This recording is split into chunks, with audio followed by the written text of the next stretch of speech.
ویسے تو حسد کرنا جائز نہیں ہے، بہت بڑا گناہ ہے، لیکن یہاں نرمی کیوں ہے؟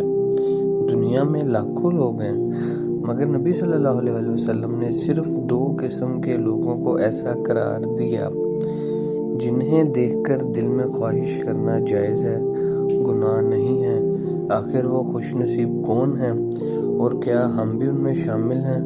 جانیں اس ویڈیو میں۔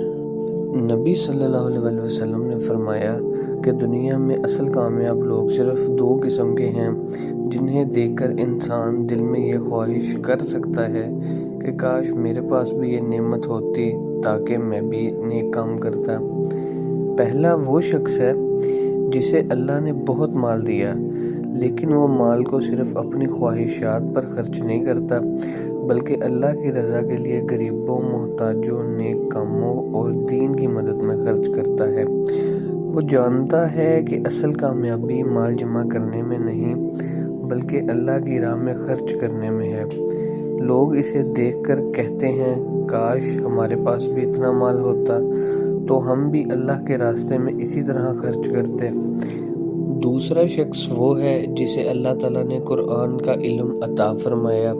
وہ صرف قرآن پڑھتا ہی نہیں بلکہ دن رات اسے سمجھتا، سیکھتا اور لوگوں تک پہنچاتا رہتا ہے۔ اس کی زندگی قرآن کے مطابق ہوتی ہے۔ جب لوگ اسے دیکھتے ہیں تو دل میں کہتے ہیں کاش مجھے بھی یہ علم ہوتا تو میں بھی اپنی زندگی قرآن کے لیے وقف کر دیتا۔ اس حدیث کا اصل پیغام یہ ہے، اسلام میں حسد، جلن بری چیز ہے، لیکن اگر کسی کی نیکی دیکھ کر دل میں یہ خواہش آئے کہ میں بھی ایسا نیک بن جاؤں تو یہ اچھی خواہش ہے۔ یعنی انسان کو دوسرے کی دولت، شہرت یا خوبصورتی پر نہیں بلکہ قرآن کے علم اور اللہ کی راہ میں خرچ کرنے جیسی نیکیوں پر رشک آنا چاہیے۔